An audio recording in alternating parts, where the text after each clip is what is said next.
ಟೆಹರಾನ್ನಲ್ಲಿ ಇರಾನಿಯನ್ನರ rally ವೇಳೆಯ ದಾಳಿಯಾಗಿದೆ. ಅಲ್ ಖುದ್ಸ್ rally ನಡೀತಾ ಇದ್ದಂತಹ ಸ್ಥಳದ ಬಳಿಯೇ ಬಹುದೊಡ್ಡ ಅಟ್ಯಾಕ್ ಆಗಿದೆ. ಸರಣಿ ಸ್ಫೋಟ ಟೆಹರಾನ್ ನಗರದಾದ್ಯಂತ ದಟ್ಟ ಹೊಗೆ ಆವರಿಸಿದೆ. ಸ್ಫೋಟದ ಬಳಿಕವೂ ನಿಲ್ತಾ ಇಲ್ಲ ಇರಾನಿಯನ್ನರ ಖುದ್ಸ್ ರ್ಯಾಲಿ. ಬಹಳ ವಿಶೇಷ ಅವ್ರಿಗೆ ಖುದ್ಸ್ ರ್ಯಾಲಿ ಅಂತ ಹೇಳಿದ್ರೆ. ಜೆರುಸಲೆಂ ದಿನ ಅಂತ ಕರೀತಾರೆ ಅವರು ಅದನ್ನ.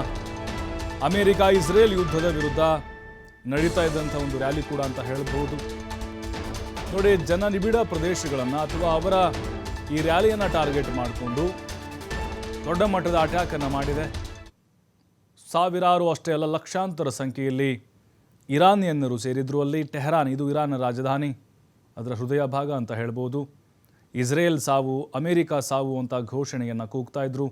ಆ ಸಂದರ್ಭದಲ್ಲೇ ದಟ್ಟವಾದಂಥ ಒಂದು ಹೊಗೆ ಆವರಿಸುತ್ತೆ. ಯಾಕಂದರೆ ಅಲ್ಲಿ ದೊಡ್ಡ ಮಟ್ಟದ ಸ್ಫೋಟ ಆಗುತ್ತೆ.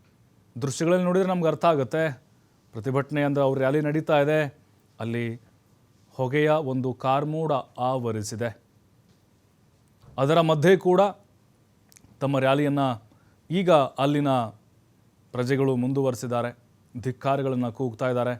ಪ್ರತಿಕಾರವನ್ನು ತೀರಿಸಿಕೊಳ್ತೀವಿ ಅಂತ ಘೋಷಣೆಗಳನ್ನು ಮೊಳಗಿಸ್ತಾ ಇದ್ದಾರೆ. ಖಮೇನಿಯವರ ಭಾವಚಿತ್ರವನ್ನು ಹಿಡಿದಿದ್ದಾರೆ.